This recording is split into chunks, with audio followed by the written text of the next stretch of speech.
live, episode 44 of Just Joshing. I am your host, Joshua Penteleresco. I Write Stuff Podcast 2, and I'm beat. This is going to be a quick one because I gotta, just do my thing. So I lost 3 interviews last week doing a corrupt file. I already made up one of them, JJ Reichenbach. God, I hope I know, I screw up with this stuff. And Rebekah Raymond is my current guest this week and they were one conversation of the 3 I've lost, but that's one altogether I've made up for, and I feel super bad about it, but things happen, and it's on. So Rebekah's up. She's off the Life series. It's pretty cool stuff. I'm hoping to actually catch her sometime at When Words Collide. That is this weekend, and I'm going to talk about that this week. When Words Collide is the Calgary Writer Convention. It is a writer convention. Writers from all over North America come by, say hi, do their thing, and my role this weekend has been kind of a jack of all trades. It's interesting to me. Tomorrow I'm going to be doing some film work, actually, which I have not done in a while, but it's necessary. I'm doing some audio work and some film work. The audio work is basically limited. I got some better equipment this week, but I'm not ready to record a full thing, but I am willing to give it a try. I was asked a favor from a friend to record their panel because they want to record their panel, so I'm going to be doing it a multitude of different ways. One of them is going to be me filming. Another one is going to be me me doing some audio stuff, so my phone is going to be used as a catalyst for that. I got 4 interviews this week. Not this week. 4 interviews yesterday. 2 repeats, 2 new ones. I'm basically filling up. The podcast, I think, is going to stick at 2 episodes a week. I'm comfortable doing it that many. 3 is too much. 2 is just right. I am getting enough content now where it just seems to be a regular thing, and now I'm starting to bring back people that haven't been on the podcast yet. Next week's guests are Mickey Mickelson and Virginia Carraway Stark. That's the week, and the week after will be Crystal Marshall and Miranda O, which will be really, really cool. And then it'll be my second makeup with Marcy Geller the week after, and then you'll start seeing some of the When Words Collide interviews I'm gathering up. It's a pretty cool list, some old, some new, like I said. There's going to be 3 repeats, and maybe 4. There's one more person I really want to interview for sure for the weekend. I'm hoping to get the opportunity to do it because I feel like I owe her from episode 14. My big snafu. This interview will go better based on the fact that my mic's better, my apps are better. I've actually put some money into the podcast that needed to be put into it, and I'm really happy for it. And now we're going to see where it goes from here. Beyond all that, this is going to be a When Words Collide weekend. I'm going to be tired. Like I said, this is going to be short. I got some more things to mention here. My client, Chris Mars, is launched her website, worldwideweb.hauntedmars.com. I encourage you all to check it out. She's a horror writer, an amazing one. And, kind of really cool. I'm actually going to be doing a little bit more publicity stuff. I got them an interview, both her and Craig DeLuey, an interview tomorrow for Geekorama.net. There will be an interview with me at Geekorama.net up sometime this weekend. I got some more interviews coming up this week too, which are going to be really cool. And just all in all, this has been like a humming time. Like, lots of good things are happening, and I'm always busy doing something, whether it's podcasting, whether it's writing. Writing is actually something I'm working on organizing my time.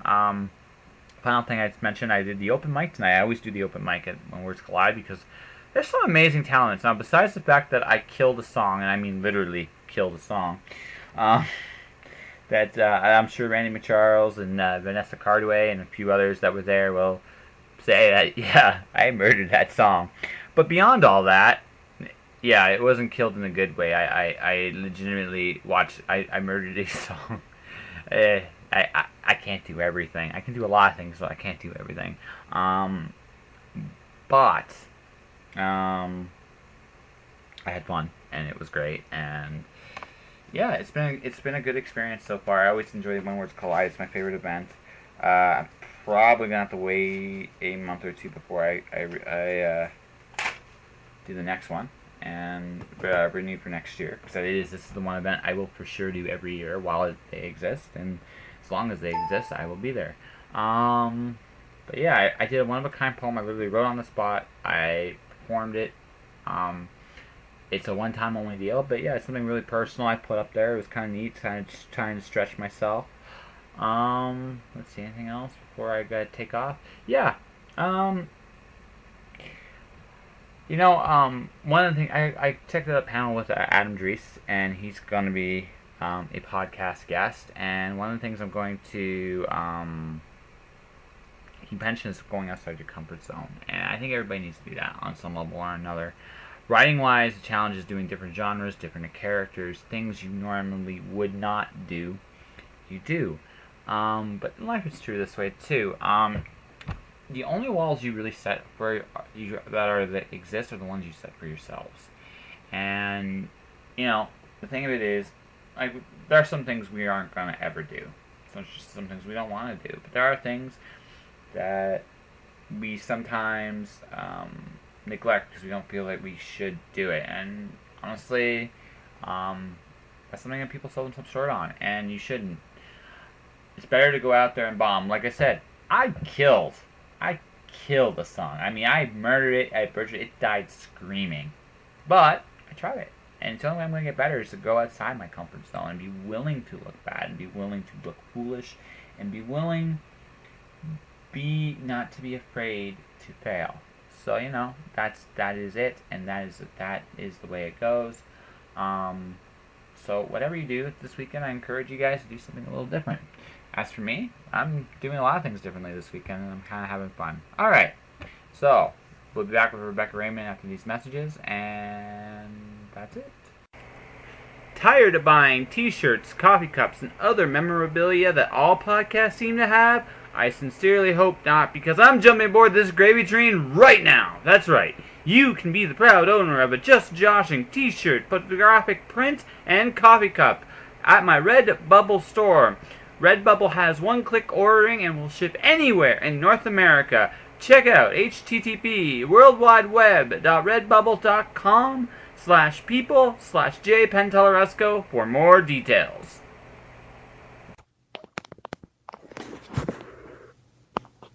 Hello. Hello. How you doing? I'm pretty good. I'm just going to play with my volume here for a minute. No problem. I should just let you know that we are officially recording because Oh, so don't worry. I can edit it. If this gets really awkward, I'll edit this stuff out. Don't worry about it. So it's a really Audacity is a beautiful thing. It's a really beautiful thing. So perfect. yeah. So first and foremost, I just want to say this again. I'm sorry. Oh, no problem. Yeah, I still feel horrible. I was like, no, because you were gonna go on. The original plan was to put you on Sunday, right to start the week. Right. Right, because you had a signing and she had a signing, and I figured this was a beautiful, beautiful plan. And then I looked in futility and saw that it was all done, and I openly wept. It's like I just like, and not just you. There's two other conversations disappeared too. It was like, oh man, that sucks. Old technology. Yeah, well, my Google Chrome corrupted shortly after I talked to you. Oh. Yeah. When ever since I've installed Firefox, I have not had this issue. So Oh.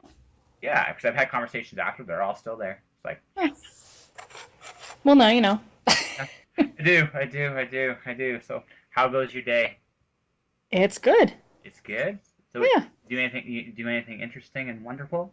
No, I worked, but It can be interesting and wonderful. What's your day job? I'm a medical claims adjudicator. Ah, So kind of like processing claims for like Blue Cross kind of idea. yes, I remember that when we were talking last time. It's like, Yeah.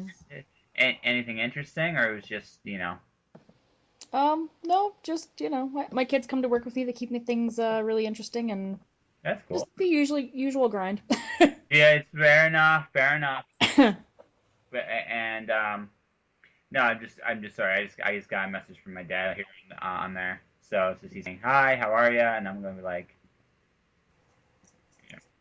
hold on a second here. Yeah, no problem. Yeah.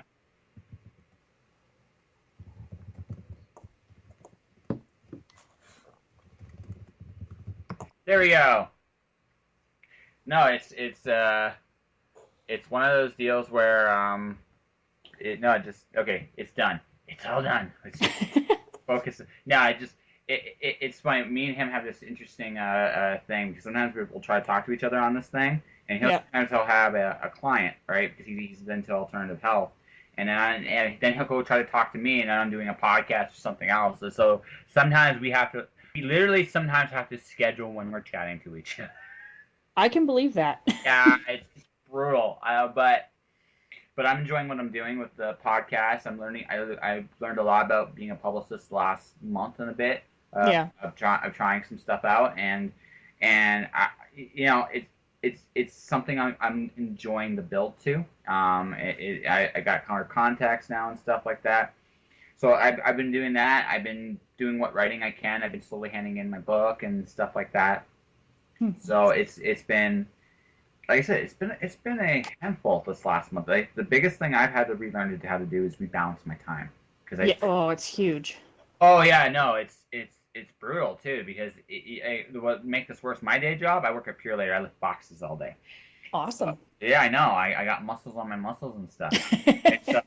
But no, what makes it really brutal is post offices may or may not be on strike, so it's in a weird spot. So I've had opportunity to work overtime, and I think the biggest lesson I learned, I can only do one day of overtime. If I'm going to keep going down the path I can, there's more available. I just can't do it. Yeah, no, fair enough. It's too hard to split yourself. Well, no, one day is recoverable, Mm-hmm. right? But two, and then I lose the week, and it's like I want to get out of my day job. I'm too old for a day job. Is the way I look at it. You think I'm only half kidding when I say that. It's insane what world we live in today is that almost all of us are doing 2 or 3 or 4 different things. Oh yeah, or more. Or more, yeah, or more because of the nature of the world we live in today. Some of it's really cool, but it's like it used to be that back in my day or something like that. I don't know. But I still remember when people just had one job, come home, and they actually had time for a life. And now it just seems like everything and everybody is just, doing stuff all the time. So it's time. Oh, I can sympathize. I'm probably working the least amount of jobs I ever have, and I'm still doing between the writing and like I just started the book tour, and I do my main job, and of course I'm a mom and wife, and plus I do on the side during the school year I do strategist work with students in order to fund my writing. So yeah, no, it's crazy. Yeah, no, and then you're like, do I? And you literally at the point where it's like, did I remember to eat today? Because sometimes I actually do that. Yeah. I actually do that. I mean, it's like, did I remember to eat today? Did I remember to? Well, when was the last time I slept? And how many hours? Yeah. Yeah. And, no, it just life is just such a blur. But I mean, so I want to get out of this day job thing because because once I get rid of the day job, I'm still not going to have a lot of time. In fact, if anything, I'll probably At least it'll be something you enjoy. Oh yeah, absolutely, absolutely. I mean, here's to both of us. Well, actually, I should ask. You enjoy your job? I do, and I have no plans on quitting anytime soon. Oh, yeah. You're gonna take sabbaticals from time to time if your books do really well? Uh, I don't know. We'll have to see. I'm not sure. Because one day Rebekah Raymond's gonna be like a household name, and then We can only hope. Well, hey, why not? It's funny. I always tell people I don't want to be J.K. Rowling, and I know that sounds funny, and I know most people aspire to be that. The money would be great, but I have no desire to be in the limelight like that. But at the same time, I'd like to earn enough that my books, I don't have to be, counting pennies when I want to edit my next book or that kind of thing. Well, no, and you'll get there. It's at some point, again, I would be perfectly content if my writing paid for me able just to travel around, tour people, meet interesting people, promote my podcast, and be a publicist and try to be like help people get somewhere and be this like huge rock star in my own head at the very least. And I don't want to be J.K. Rowling either. I don't want to be Stephen King. I don't want to be Tom Clancy when he was still alive. I don't want to be James Patterson. Yeah. I mean, don't get me wrong. I mean, you can't control that when it happens. No. And it's nice to be, you know, Kind of. that popular, but at the same time, there's downfalls that come with that. Yes, there is. I actually have a fun Stephen King story actually, and I used to work for James Owen, and James was in Mm. Toronto, and he met Stephen King. And Yeah. during their conversation, this fan came up to Stephen King, and this fan would not go away. This fan would not do. Like he wanted Stephen King's attention. So what King had to do was he had to turn around and say, "How are you doing?" Just gave him that. Turned around again. Yeah. I mean, there comes there fame. A lot of people really don't understand that fame is cool in the sense that everybody knows who you are. Yeah. The downside to fame is nobody knows you. Yeah. That makes sense. And Yeah. because of that, right? People think they do, and that's when it gets very weird. And Yeah. and I don't think anybody wants it to be that weird. Yeah. I think they'd rather, you know, I would rather be able to go about my day. I don't mind being recognized by people. That's cool. It's happened a couple times actually with me, weirdly enough, and it's fun. Most people are just genuinely good, but I don't get it all the time. I get it very rarely at this point, and I think if it was an everyday occurrence, I'd be seeking the sanctity of my own. I understand why William Nelson has a mobile thing and just travels a lot. Yeah, exactly. I really do understand it because for him, he still deals with people that say hello to him, but Yeah. it's kind of like he has his own space, right? His Yeah. own bubble, and he has his own escape. I think if you get to that point, you'd lose it, you know? Yeah, it's funny. I have my own little goals, and they're gonna sound really crazy. Like one of my goals, you know, is to pay off certain things, that like certain bills I have, my car, that kind of thing. But then I have other goals like I'd like to get to the point where I can go someplace, whether it's the mall, the train, whatever, and just offhanded see somebody holding my book. That's Because I think that'd be really, really cool. And I don't even think I'd approach them or anything, but I just think that'd be really, really cool.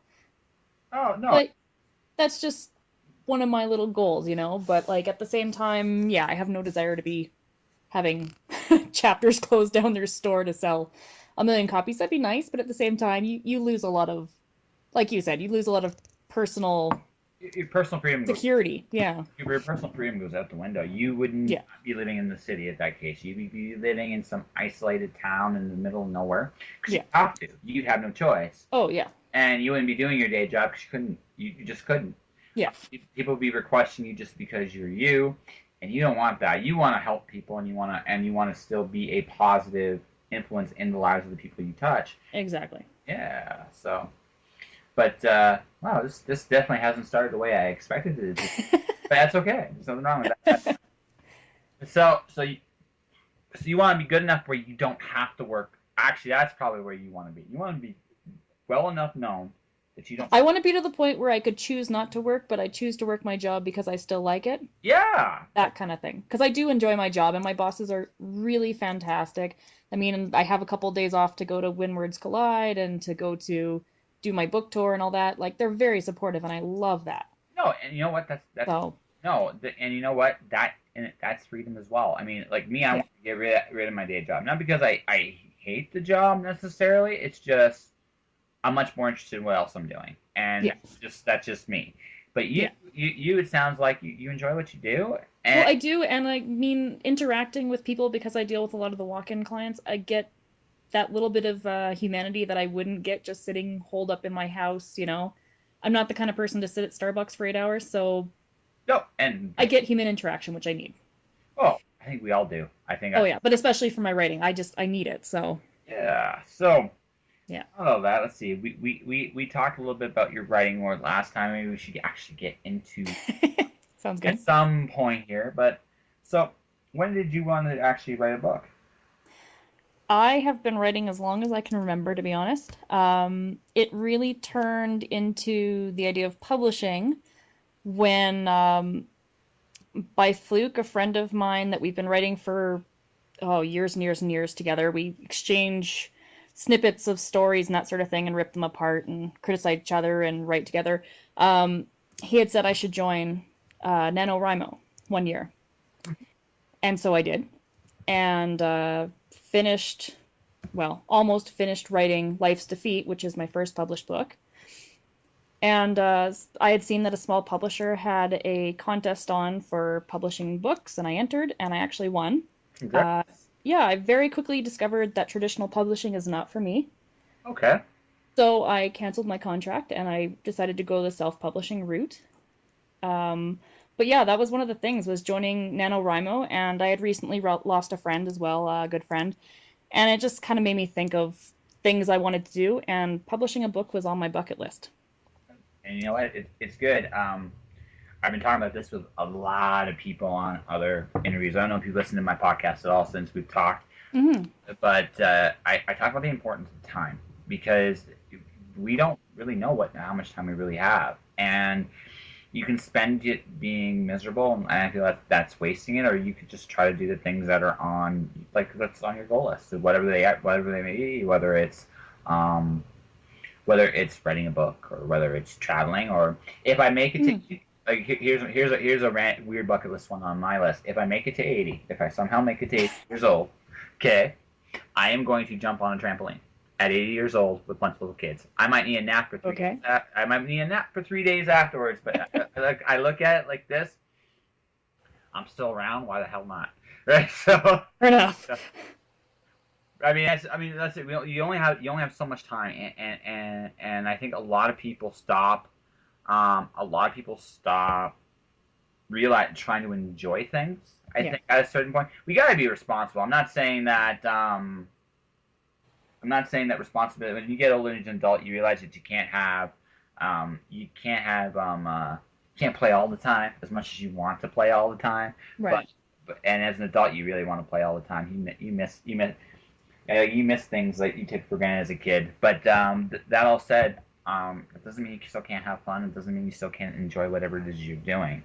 So I had this weird list of things that I want to do, and some of them are big, some of them are small, but I'd rather make mistakes than have regrets. Exactly. Yeah. So what you got? Give me another random cool bucket list thing. I would like to fly a plane because I am deathly afraid of heights. That's not hell. And I don't think I would get off the ground, but you might really enjoy it. I mean, that's a heck of a way to overcome fear. It'd be interesting. I only have one person that actually will fly with me anymore, so yeah, it could be interesting. So you get terrified on a plane? Oh, I have to medicate myself. I'm horrible on planes. Oh wow. So no window seat for you then? Okay. No. Good to know. I'd sleep in cargo if I could. No, you don't really want to. I actually literally, like, my day. I worked on in the planes, the part of the company. Yeah. Trust me, you don't want the cargo. That actually worse for you. That would feel a lot worse. So, I mean, you'd have privacy, so you can scream all you want until I'd probably be good. Initially, then the oxygen goes away because that's the part that could also be good for everybody else. Yeah, I'd just say I don't personally. I like you alive. I don't know you very, very well, but I like you so far, and I want to keep liking you so far. So no cargo for you, okay? Just okay. Just with the other passengers, you can get yourself a nice little thing of Xanax. I don't usually recommend it, but it's a beautiful thing for a flight. Yeah, exactly. I hate pills, but you know what? If you really feel that badly, a time and a place. Yep. That is on the pew. It's like, here you go. You feel great, and you should not be. I hope you have somebody giving you a ride on the ground. That's it. Pretty much. Yeah. But no. Let's see. You've been writing. So tell me about your books. So you got 2 of them, right? I do. I have 2 of them out right now, and another 4 on the way in that series. And basically the whole idea is it's a dystopian thriller series. Mm-hmm. So the first one is Life's Defeat, and it centers on a young woman that has been raised in a school and trained as a soldier. And she's part of this vigilante group that they've sprung up all around the country. The government has basically decided that the military is not worth funding anymore after they lost World War III. So these soldiers have taken it upon themselves to impose martial law, basically. And so she's raised in the school, becomes a soldier, and eventually is abducted by the main villain that they're against. And she just so happens to have a secret about her that you learn in the book later on that enables her to come back from death. So she dies over and over and over, and we find out why later on. That's brutal, actually. That is Yeah, it's very, very brutal. it's a thriller horror. It's very gory Yes. and very accurately so. I have my friend that's in the military in the States who keeps me pretty accurate on weapons so that I don't have to Google it and look like a complete psychopath. Um, That's okay. and yeah, and my editor has experience in criminology, so she keeps me accurate on all the gory details. That's awesome. Personal note: use DuckDuckGo. There's no cookies there, and so you can be as psychopathic as you want. But I totally understand. It's good that you have good people that are Good resources. yeah. No, it's important. You know, Yeah. it's important. It's not a small thing. It's one of the reasons why I haven't done a mystery yet is because I know it's like stuff like that is really attention to detail kind of stuff, even though it might seem small, Yeah. right? But you have people that will get on you, and rightfully so, when you screw up, and you're gonna still probably screw up a little bit, but Oh, sure. at very least you'd be like, I tried. I really, really. Yeah. Well, and the good thing with fiction is that there is a little bit of forgiving that can happen. Mhm. Absolutely. So, depending on the reader. Hey, yes, some readers not so much, but Yeah. some you're like, and that those are the ones that you're like, I'm glad I'm not famous. Yeah, exactly. Yeah, Yes. pretty much it, right? But no, it sounds like a really cool concept. Anyone in the military in your family? I'm just curious why you went down. I actually have quite a few people in the military. Closest, I have my father-in-law was in the military. Grandfathers, I have cousins that just came out of the military. No, my books are pretty much character driven. I do a lot of automatic writing, or pantsing as people call it. And pretty much I just sit down at my iPad and I just write for the most part. And my characters, it's almost like an interview session where my characters tell me what to write, I write it down. I've learned not to argue with them because that is just never ends well. Well, just it's usually wrong. Oh, it's all yeah, I'm always wrong. I just leave that for my editor and they fight a lot less with her than they do with me. So Well, no, because yeah. the editor's job is to make what you have look divine and stuff. Yeah. And you've already made all the real hard decisions. And I feel I'm in the same way. I'm doing like book 3 of mine, and like I said, I'm at the point now where I've been handing it in very slowly, but it's been good because it's been like, okay, I'm going through this, and this, and kind of just dealing with it. And I'm getting to the points now where I'm trying to tie all the. I'm getting towards now. I'm in the back half of it, and I'm like, okay, so. And there's this one scene in particular where one character told me, "You got to do this." I'm like, I don't want to do this, but you got to do this, and I was like, okay, and I did because it was the right thing for the story. And Yeah, it's kind of interesting. I mean, each one of my characters obviously has their own voice, and because of the way I write, it's almost like for a while there, I was actually concerned about my mental state for a while, because it is almost like having multiple personalities in your head, as most writers will say.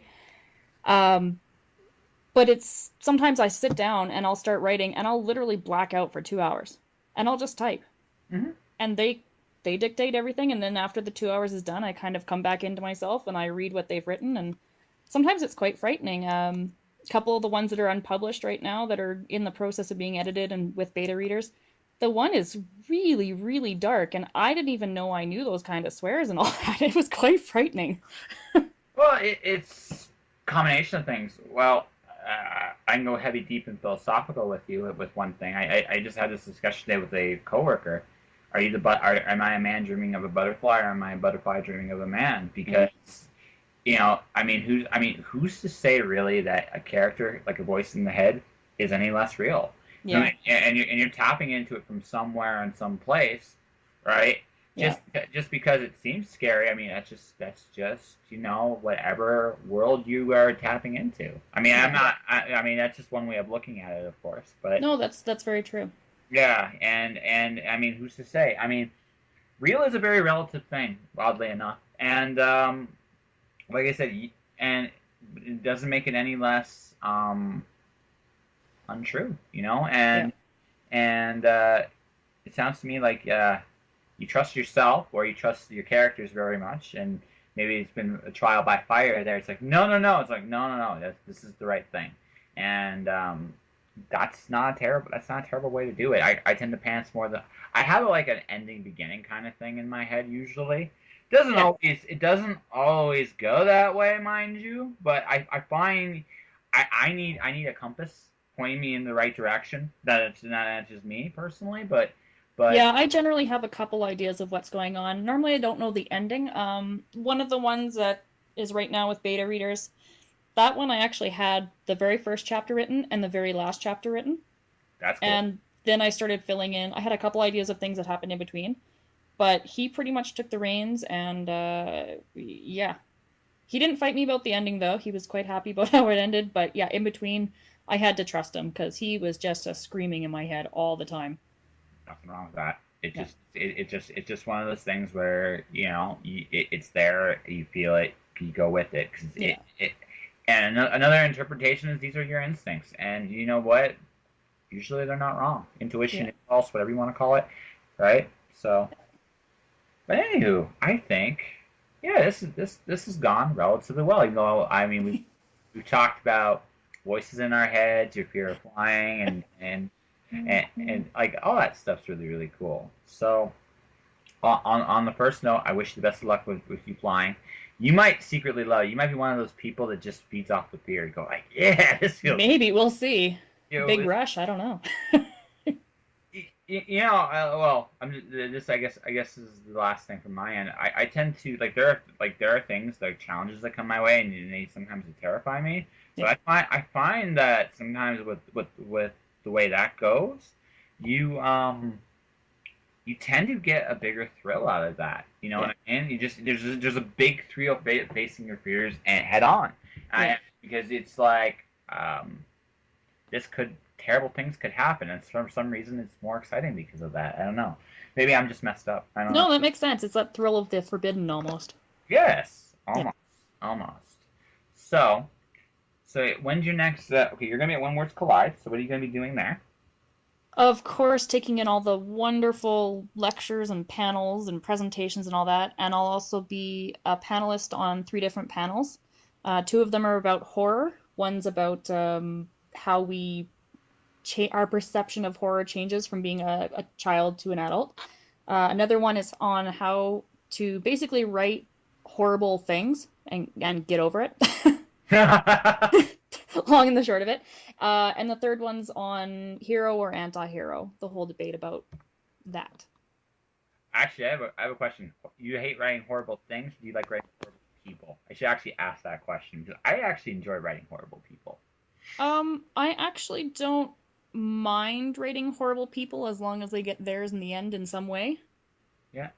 Um, Horrible things, I don't know. I aspire not to, but it always seems to work out that way. And again, because my characters dictate, that just happens. I'd love to write something really mushy and romantic one day, but I don't think it's going to happen without someone dying. So Why don't you try? Why don't you make it a? Why don't you make it a comedy at the very least? Then you can be. yeah, Yeah, no, seriously, make it a comedy. That way, you can be violent and it's great. You know what I mean? yeah, I'd have to try something like that. I don't know. It's gotten to the point where even my editor, she'll send me an email. I love sending her chapters of books that she hasn't read yet, just to torture her a little. Which I do love torturing. It's just in my nature apparently. So I'll send her chapters, really good ones, and action scenes and death scenes and that sort of thing. And I love getting her emails back that are, oh, I love this character, and then she'll pause, and then she'll chat with me and say, they're gonna die, aren't they? Yes. And I always just send a smiley emoticon and say, you know the rules. Just never fall in love with any of my characters. You never know. Well, it's okay. You're a bit of a sadist with your characters. It's all right. Apparently. Man, Many a writer does the same thing. It's okay. You're in a good group there. Yeah. So, all right. So you're doing One Words Collide. When's your next book signing? Next one is on August 19th, which is a Friday, and that's in Red Deer. Awesome. All Yeah. right. Well, on that note, all right. I think we have an interview of some kind anyway. It's gone all over the place, but that's just the name to go. So, if people want to find you online, how would they find you? Actually, we'll start this. We'll talk about your book, your latest book, book two, and Sure. then you know I want to say pimp. That's not the right. Publicize. There you go. That's a better word. Publicize how people can find you on the web. So. Sure. So my latest book is called Life's Hope. It is basically a sequel of the first book, although they can all be read as standalones as well. The first one, as I said, was a horror thriller. This one's a thriller romance, and it's on the main character from the first book and her lover from the first book, finally reuniting after a 12-year hiatus. And again, people are abducted and killed and tortured, and much blood is spilt. It's fantastic. Uh, and of course, you always get to have a little juicy sex scenes as well. That's always fun. As for finding me, you can find me on my website, which is RebekahRaymond.com. You can find me on Facebook under Rebekah Raymond or R. Raymond Author, and on Twitter as well with R. Raymond Author. And oh, I'm everywhere. Instagram too. Just I only bring this up because Instagram's popular too.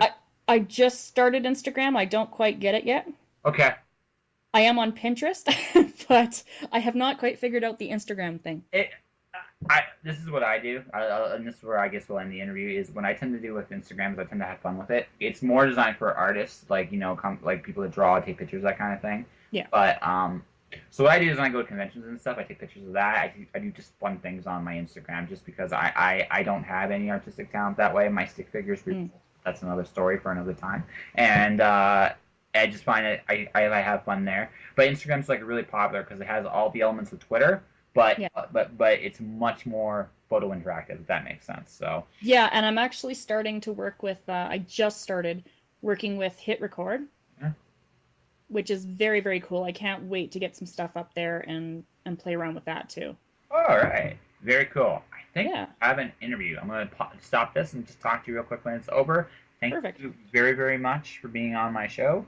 And I'm sorry, like I said once again, but I actually enjoyed this conversation. I hope you did too. I did. All right. And that was Rebekah Raymond. I want to thank her very much for her patience and let me do this yet again. Yeah, that's it. I'm not going to be here much longer. I got a whole another day ahead of me. I got some big things to do. I just wanted to make sure this is done and ready to go because it's a big week and coming up, and I'm excited. So I hope you enjoyed this week's episode of Just Joshing. Buy some books, whether it's myself with Stormdancer or The Watcher from Mirrorworld Books. You can get them at Amazon.com. Or whether it's my clients, Craig Louis' current book is Children of God. It's out now. Buy it everywhere. With Chris Mars, check out Wild Woman. Buy that. Check out our website, hauntedmars.com, because that's the way it goes. That's the place to be. You'll see one of the coolest horror writers that you should be reading. Beyond that, buy a shirt, buy some merch, and yeah, I'll be back next week. Mickey Mickelson's my guest, and I can't wait. See you guys later. Stay inspired. Josh, Josh.